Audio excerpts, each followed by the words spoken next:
Hola, ¿qué tal? Bienvenidos, queridos televidentes, a este espacio de Signos Vitales enfocado en promover hábitos saludables y mejorar nuestro bienestar general. ¿Sabías que nuestro cuerpo todo el tiempo nos está enviando señales sobre su estado de salud? Soy Lina Arroyave y el día de hoy los estaré acompañando con el doctor Juan Gonzalo Berrío. Doctor, bienvenido. Lina, muchas gracias a ti por la invitación al canal y a todo el personal técnico.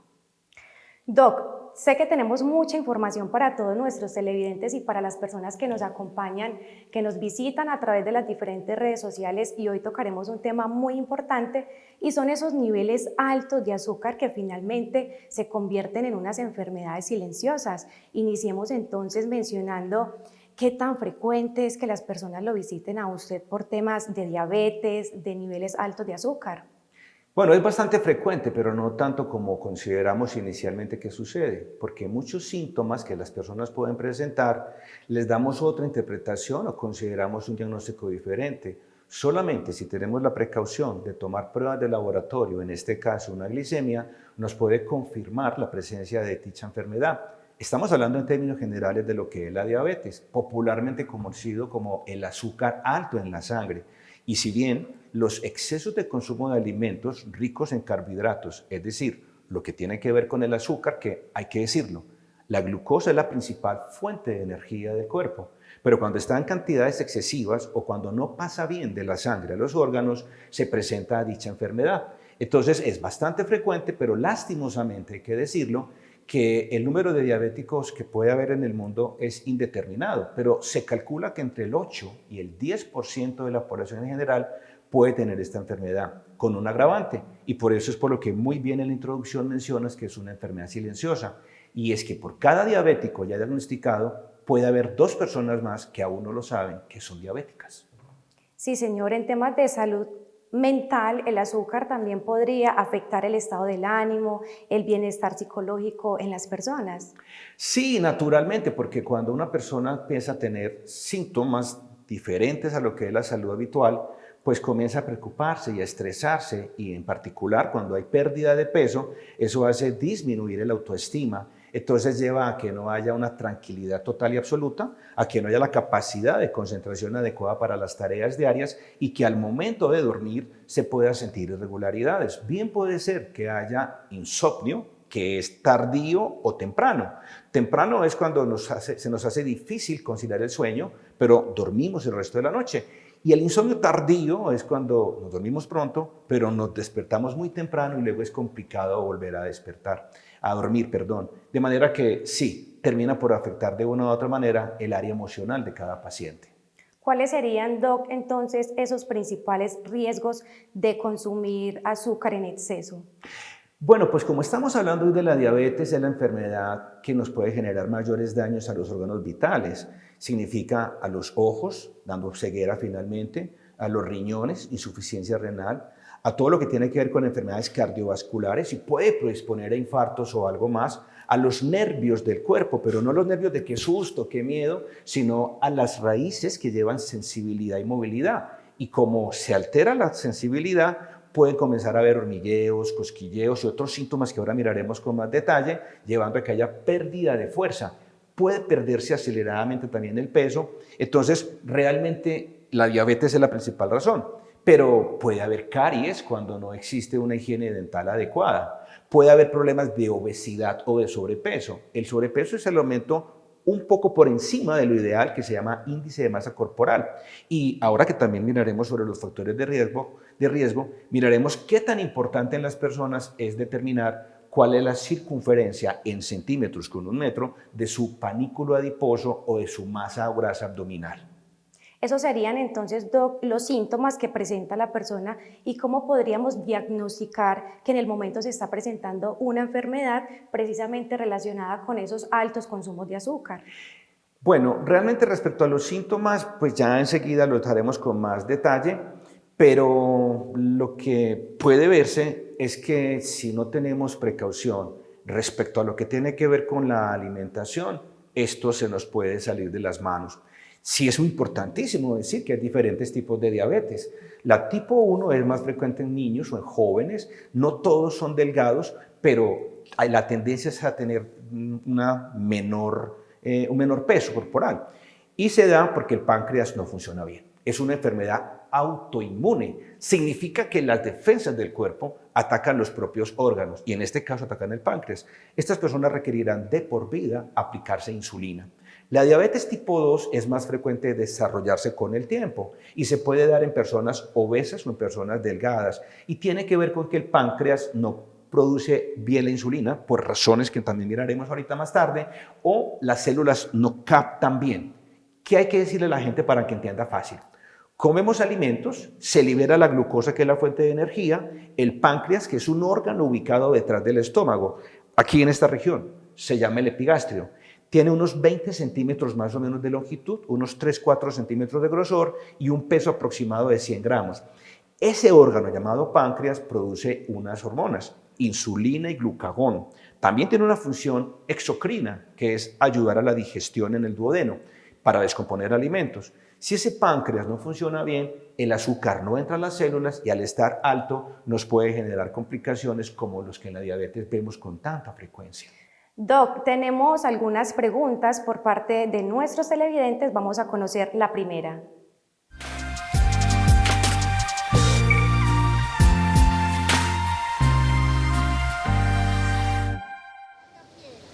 Doctor Berrío, ¿nos puedes contar, porfa, qué síntomas tiene una persona con diabetes?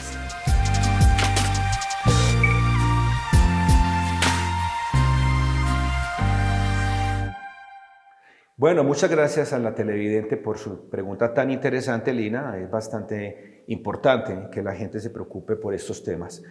Pues mira, los síntomas son básicamente lo que llamamos una triada. Una triada son 3 síntomas que se pueden ver: poliuria, polidipsia y polifagia. En términos sencillos, Lina, mucha sed, mucha orinadera y mucha hambre.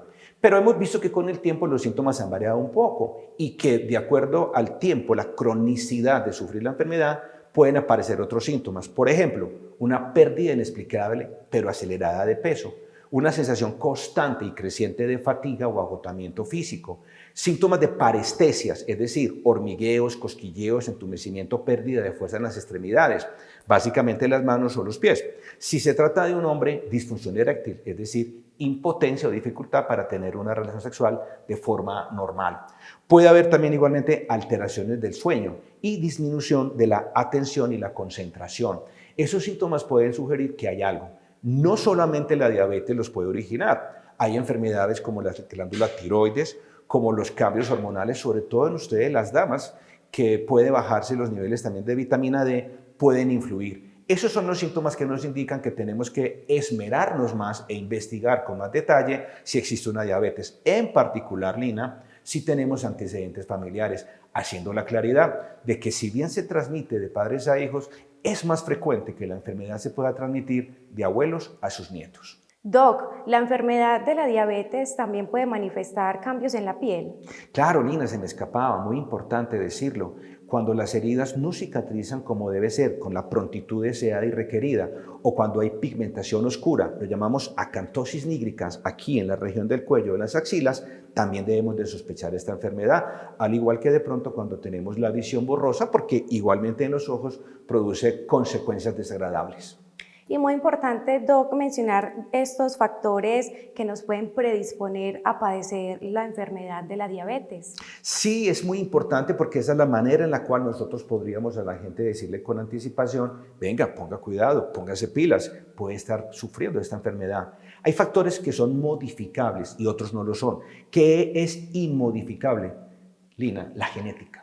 La herencia. Es supremamente importante entender que esta enfermedad se transmite a sus sucesores, de manera que padres, abuelos, hermanos diabéticos, pilas. Usted tiene que estarse tomando pruebas de laboratorio por lo menos una vez en el año para saber cómo está la glicemia.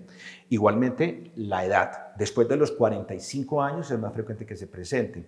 Se ha visto con más frecuencia en personas de raza oscura, personas afros, también se puede ver más diabetes.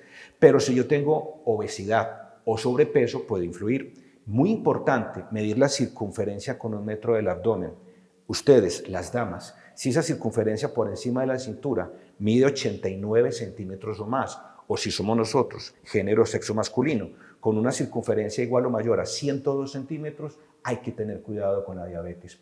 Pero si usted ha tenido prediabetes, ahora me preguntarás sobre el tema un poquitico, o si usted ha tenido diabetes gestacional, es decir, cuando se elevan los niveles de azúcar durante el embarazo, si usted es una persona sedentaria que no hace ejercicio, si consume licor, si fuma, si maneja estrés, es mucho más probable que desarrolle finalmente la diabetes. Doc, ¿y cómo podríamos prevenirnos de esta enfermedad que genera tantas complicaciones en el estado de salud de las personas? ¿Cuáles serían esas recomendaciones? ¿Cómo puedo prevenir la diabetes? Eso es lo que más me gusta, Lina, porque es más importante prevenir que curar, sobre todo en medicina.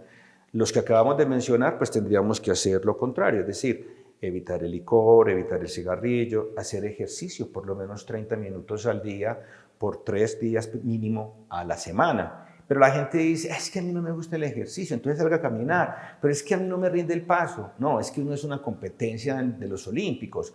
Camine, que usted va a empezar a disfrutar del clima y mucho demás. Eso sí, protéjase bien para que no entren enfermedades, por ejemplo, en mañanas frías o cuando existen lluvias o demás, pero caminar es muy importante.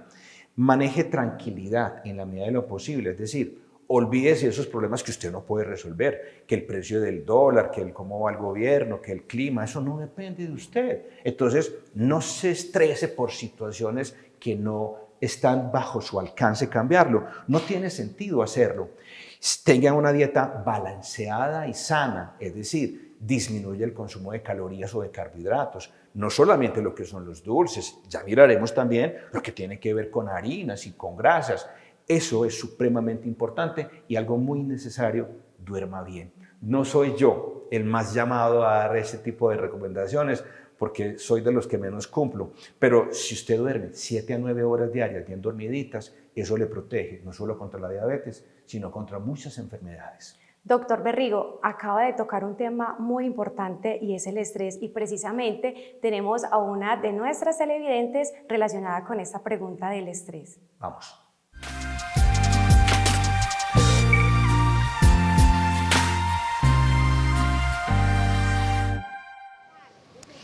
Doctor Berrío, cordial saludo. Quiero preguntarle cómo afecta el estrés y el sueño a mis niveles de azúcar.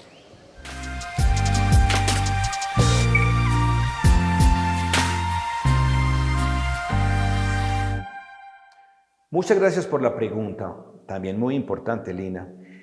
El estrés es una situación inherente a cualquier tipo de dificultades o problemas que nosotros pensamos que en ese momento no se pueden controlar.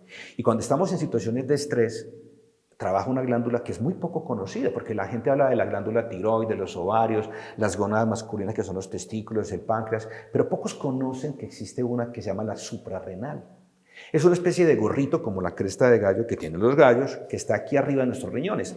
Y esa glándula suprarrenal produce unas hormonas muy importantes. Produce el cortisol, produce la adrenalina, produce la noradrenalina. Y esas hormonas, cuando se suben, incrementan los niveles de glucosa en el cuerpo, es decir, los niveles de azúcar, haciendo que la enfermedad se nos pueda complicar. Definitivamente hay una relación directa, clara, evidente entre el estrés, la ansiedad, las señales de depresión y el desarrollo de la enfermedad.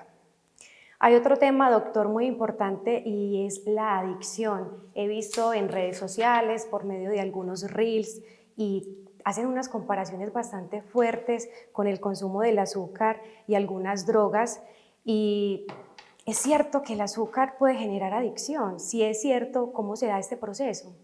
Sí, lo que pasa es que recuerda que la glucosa, que es lo que contiene finalmente los alimentos y más en particular golosinas, harinas y demás, nos hace sentirnos con más energía. De hecho, una recomendación muy importante es no consumir dulces antes de dormir, porque si nos vamos a acostar a dormir, esa energía que tenemos por medio de esos alimentos o dulces hace que el cerebro trabaje más y nos dará en cierta medida insomnio. Los deportistas, Lina, los ciclistas en particular, que están 4 o 5 horas en una bicicleta, llevándose de climas fríos y al momento climas cálidos, llevan aquí, dentro de lo que es su uniforme y su vestimenta, llevan golosinas, como por ejemplo el bocadillo. Era muy famoso en la década del 80, cuando nuestros ciclistas comenzaron a competir el Tour de Francia, porque la gente en Europa no conocía la panela. Entonces, todo en su justa medida.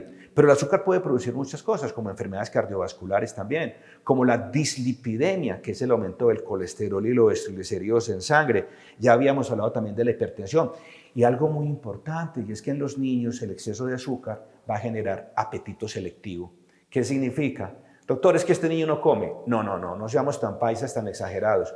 Comen lo que el niño quiere comer, no lo que usted le ofrece. Porque naturalmente el niño cuando siente algo dulce lo va a preferir a otro tipo de sabores, como el salado o el amargo o el ácido. Por eso pasa, Lina, y esta es una anécdota interesante, es que este niño no quiere comer. ¿Y qué es lo que pasa? Pues, entonces, es que yo le ofrezco un medicamento y dice que no. Y cuando lo obligo, él saca la lengua, la entra y dice que no gusta, porque no siente en la punta de la lengua el sabor dulce. Entonces, esto de darle dulces a los niños tan pequeñitos es contraproducente. Comen lo que ellos quieren comer. Pero usted ve el niño todo el día corriendo, brincando, jugando como hiperactivo, es por el exceso de dulces. De manera que el exceso de azúcar puede tener consecuencias, no solamente como la diabetes, sino otros síntomas adicionales. Doc, qué tema tan importante el que le estamos compartiendo hoy a nuestros televidentes, poder orientar a esos padres de familia que se encuentran en casa, que ya tienen a sus hijos, que de pronto también necesitan esas recomendaciones de cómo deben crear esos hábitos saludables en sus hogares. Quiero preguntarle, ¿la enfermedad de la diabetes también puede desencadenar una enfermedad mortal? Sí, claro que lo puede hacer en los riñones, insuficiencia renal, llegando inclusive a necesitar diálisis y tal vez hasta trasplantes, enfermedades cardiovasculares, angina de pecho o angor pectoris. Y aquí quiero desmitificar esa creencia de que el corazón no duele. Claro que el corazón duele. Cuando le falta sangre, porque las coronarias no llevan buena cantidad de oxígeno, se siente un dolor en la región del pecho. Eso se llama angina o angor pectoris. Puede también originar insuficiencias cardíacas. Puede llevar a que haya daños a nivel de los nervios, es decir, la sensibilidad en el cuerpo. Se pierde la sensibilidad normal y las personas no se dan cuenta, Lina, de que tienen algún tipo de heridas. Y antes de que de pronto se me olvide, es interesante decirles que los diabéticos deben revisarse todas las noches sus extremidades, sus piernas, frente a un espejo. Porque si una herida se hace, puede que no lo note porque está anestesiado y la herida puede crecer y dar una infección tan severa y tan profunda que en medicina se llama pie diabético, que puede conducir inclusive a la pérdida de esa extremidad. De hecho, la diabetes es una de las enfermedades más frecuentes, si no la más frecuente, que conduce a la amputación de las extremidades. La ceguera, porque origina retinopatía diabética y en ese caso es una ceguera irreversible. Las cataratas no solamente son por medicamentos, sino que también por enfermedades como la diabetes. Todo eso puede ser consecuencias y naturalmente también las enfermedades cerebrovasculares como lo que son los accidentes, popularmente conocidos como derrames cerebrales. Doc, cuando menciona el tema de revisarse las piernas, ¿solamente está relacionado con el tema de las heridas o también se pueden presentar otras señales? Bueno, respecto a lo que tiene que ver con las piernas, es básicamente para ver frente al espejo que no haya algún tipo de heridas. Pero si usted siente hormigueos, cosquilleos, pérdida de fuerza, temblores, que también se ve mucho en personas que ingieren licor en grandes cantidades, debe de consultarlo. Y eso se puede tomar por parte del médico tratante, una electromiografía, y nos dice si esos nervios que llevan sensibilidad y movilidad hacia las piernas están funcionando de la manera correcta o no. No se preocupe, ¿cómo le digo a mi médico? ¿Yo qué siento? Doctor, ¿me entiende? No, yo no le entiendo, porque yo no veo su síntoma, pero yo sé que usted está con algo incómodo, desagradable, que si le encuentro la razón, el origen, lo tratamos bien y sus molestias, como usted me las quiera definir, se van a controlar o a desaparecer. En este caso, ¿cómo se diagnosticaría la enfermedad? Bueno, muy interesante. Lo primero es sospecharlo y entonces por eso tenemos unos factores de riesgo. Si sufriste de diabetes gestacional, si has tenido prediabetes, que son niveles de azúcar, glicemia, azúcar en sangre, entre 100 y 126. Si tú tienes familiares como los que hablamos, abuelos, padres, hermanos diabéticos, debes de consultar. Entonces, cuando uno consulta, el médico toma una sencilla prueba que se llama glicemia, que se prefiere en ayunas, pero en cualquier momento hay que tomarla. Le voy a explicar. Si un paciente no vive aquí a nivel de la cabecera municipal y viene de una zona retirada, venga, usted no puede asegurar que mañana va a volver, tómele el examen de una vez. Cuando uno está en ayunas da unas cifras determinadas y cuando uno consume alimentos puede estar un poquitico más alto, pero sin superar los rangos máximos de normalidad que sería 100 miligramos por ciento. Cuando se trata de una hipoglicemia, que es lo contrario, también hablemoslo por los laditos, Lina, los niveles de azúcar en sangre podrían estar por debajo de 60. Ya a veces se hace una curva, que es cuando uno se toma una muestra en ayunas, le dan un vasado de glucosa como miel, y después de media hora, 1 hora y 2 horas, se toman nuevos controles. Esa es una forma de diagnosticarlo. Y cuando uno ve que hay situaciones muy serias, muy graves, muy delicadas, tomar ecografías, tomografías o resonancias de abdomen, en particular el páncreas, son importantes para descartar que no haya alguna enfermedad que genere la diabetes, como por ejemplo un cáncer o un tumor en este órgano. Qué bueno incluir a la población joven relacionado con este tema de la diabetes. Conozco un caso cercano donde la persona empezó a sentir ciertos síntomas de agotamiento, de hinchazón en su cuerpo y con el pasar del tiempo contrajo otras enfermedades como lo es la tiroides. ¿Qué decirle, doctora, a esta población? Bueno, refiriéndonos en particular al caso que tú mencionas, es muy probable que ella tenga alguna situación anómala en su sistema endocrinológico. Por eso es por lo que este especialista sería tan interesante. Las glándulas endocrinas son las que producen sustancias llamadas técnicamente hormonas hacia el interior. La tiroides, el páncreas, la suprarrenal, nuestros ovarios o nuestros testículos. Y hay unas glándulas exocrinas cuyas sustancias van al exterior. Las lagrimales, las nasales o mucosas, las sudoríparas, las salivares, en fin. Entonces, este tipo de personas hay que entender lo siguiente, y es que los jóvenes, ay Dios mío, tercos, síndrome de Superman, cree que no les va a entrar ni la kriptonita y que son exentos y que están libres de cualquier tipo de enfermedades. No, consúltelo, no siente temor. El hecho de ir al médico no necesariamente va a revelar enfermedades graves o delicadas. No deje que el tiempo pase. Las enfermedades y los problemas enfrentados, afrontados debidamente a tiempo, tienen una solución y permiten vivir correctamente hacia adelante. Busque su médico de confianza. No se limite solamente a lo que dice el internet o el doctor Google o lo que dice su amigo, su vecino. Esa no es una información válida necesariamente. Y si usted nota seguridad en su médico de confianza, qué rico. Si no, pedir una segunda opinión siempre será válida. En este caso, ¿cuáles serían las recomendaciones sobre ese control de la enfermedad?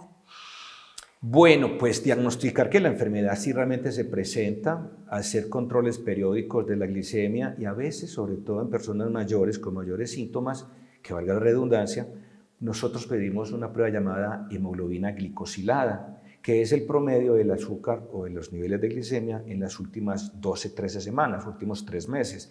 Y cuando está por encima de 6.4 sabemos que esa enfermedad no está bien controlada. Es que la gente a veces se le olvida tomar a tiempo el medicamento o junta 2 para otro momento y eso puede llevar a razones de hipoglicemia reactiva. El azúcar como tal no lo tiene que suprimir del todo. No le tenga miedo a la nutricionista o al nutricionista. En mi opinión, es mucho más importante un nutricionista que nosotros mismos como médicos. Los médicos en general no sabemos de nutrición. Entonces las instrucciones que damos son básicas, pero una dieta se hace con base en su peso, su enfermedad, su capacidad económica de acceder a esos alimentos, el gusto al paladar de si le gusta o no le gusta. Entonces no es ponerlo a aguantar hambre. No todas las personas que son diabéticas mal controladas van a bajar de peso.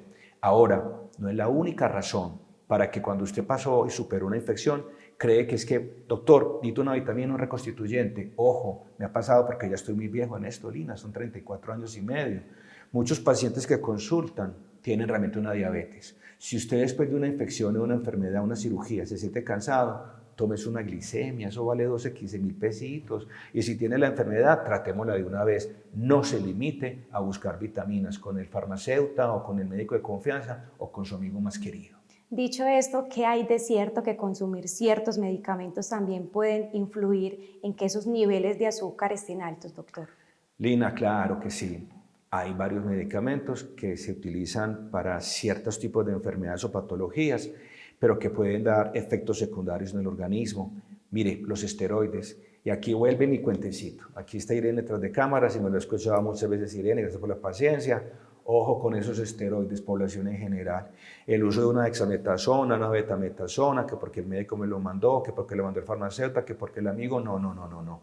Son peores las consecuencias. Osteoporosis, cataratas, hipertensión arterial, depresión, tendencias suicidas. debilidad muscular, fracturas fáciles que se llaman fracturas patológicas porque sin mayor golpe se puede fracturar, y la diabetes. Entonces, los esteroides pueden originar diabetes. Hay unos más seguros que otros, pero todos los inyectables o los tomados como prednisona y prednisolona en grandes cantidades y por mucho tiempo pueden dar eso. Algunos antipsicóticos como la quetiapina, que tanto lo mandan para los ancianos dormir, mal mandada en muchos casos, o la olanzapina también lo pueden subir. Algunos antibióticos, la familia de las quinolonas, la ciprofloxacina, la norfloxacina, la levofloxacina, usadas de una forma irresponsable, también pueden llevar a que esto se presente. Los betabloqueadores, como el propanolol, el metoprolol, también pueden hacer que los niveles de azúcar tarden más tiempo en nivelarse. Básicamente, esos son los medicamentos que pueden subir los niveles de azúcar en sangre. Y en este caso, ¿qué recomendaciones podemos brindarle a las personas que quieren reducir ese consumo de azúcar sin afectar su calidad de vida? Bueno, pues documéntese bien, porque si usted está bien informado sobre lo que es una enfermedad y está bien asesorada por su médico, entonces usted puede desmitificar algunas creencias que se tienen. Los alimentos se pueden consumir, pero en proporciones y en cantidades adecuadas y a las horas indicadas. Cuando usted pasa muchas horas sin comer, se produce una reacción contraria. Entonces, cuando usted va a ir a un examen de laboratorio y está en ayunas porque no come de ayer a las 7 de la noche, ojo, su organismo soltó glucosa para compensar la falta de esa energía o ese combustible, de esa gasolina. Entonces, muchas veces el ayuno prolongado puede generar cifras elevadas. Qué curioso, qué paradójico, pero eso es lo que ocurre. Entonces, no pasen más de 6 horas sin tomar medicamentos o sin aplicarse la insulina. Medicamentos hay muchos y ya depende después de la experiencia y de la experticia del médico, mirará a cuál recurre.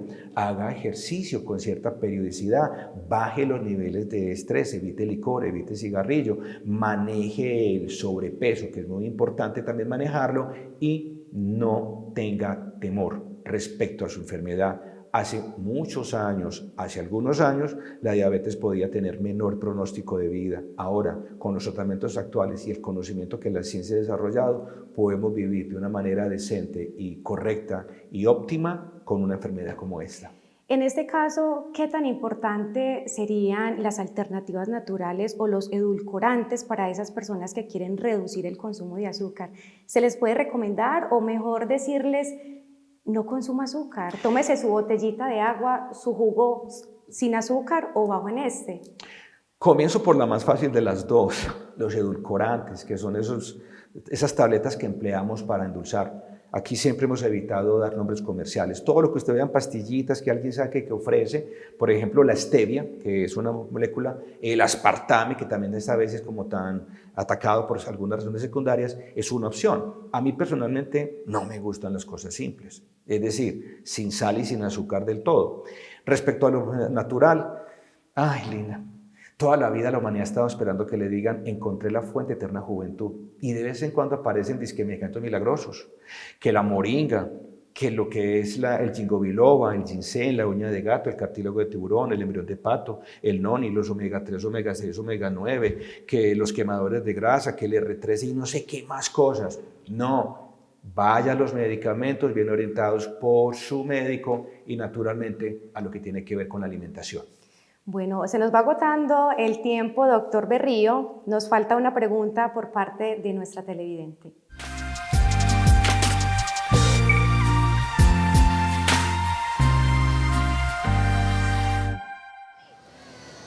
Doctor Berrío, un cordial saludo. Quiero hacerle una pregunta. ¿Qué alimentos puede consumir una persona diabética?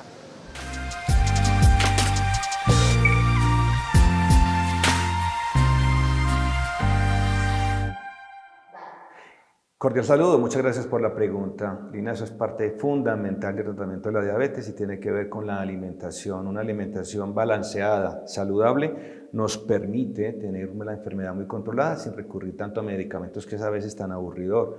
Hay algunos que producen muchos efectos secundarios, como por ejemplo la metformina, no entraré mucho en detalles. Mire, básicamente lo que hay que dejar son las harinas, es decir, todo lo que sea el pan blanco, la parma, todo lo que sea integral es mejor. Lo que sean las golosinas, es decir, los dulces, las chocolatinas y todo lo demás. Por eso las políticas públicas van orientadas a incrementar impuestos respecto a las golosinas dulces y a evitar la publicidad y a poner en las etiquetas que tiene exceso de azúcar, sodio, sal o lo que sea, para prevenir las enfermedades en la población juvenil o en los niños. También es importante saber que hay muchas frutas que se pueden comer sin ningún tipo de temor. Por ejemplo, el melón, la manzana, la pera, las uvas, las fresas, son muy útiles para esto. Algunas otras frutas, como lo que tiene que ver con el mango, la papaya, la piña, el banano, es mejor evitar. El arroz blanco es también mejor evitarlo.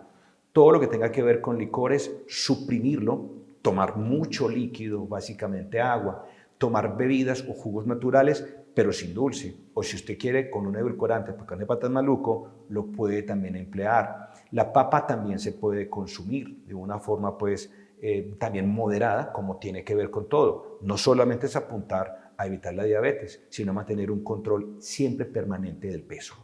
Televidentes, de esta manera finalizamos nuestro programa de Signos Vitales. Si se sintió identificado con este tema de la diabetes, lo invito a que visite su médico, a que cuide su salud y se prevenga de otras enfermedades. Doctor Berrío, muy agradecida con su participación. ¿Algo más para agregar?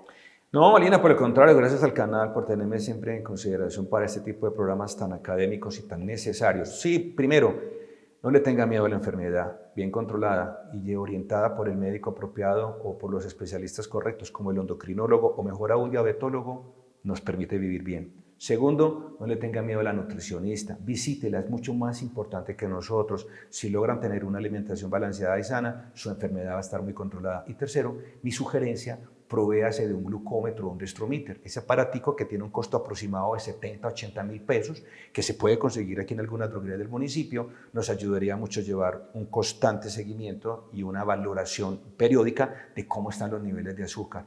No, a ustedes nuevamente reiterarles mi gratitud y estaré siempre dispuesto a cualquier invitación del canal. Nos vemos en otra oportunidad. Hasta pronto.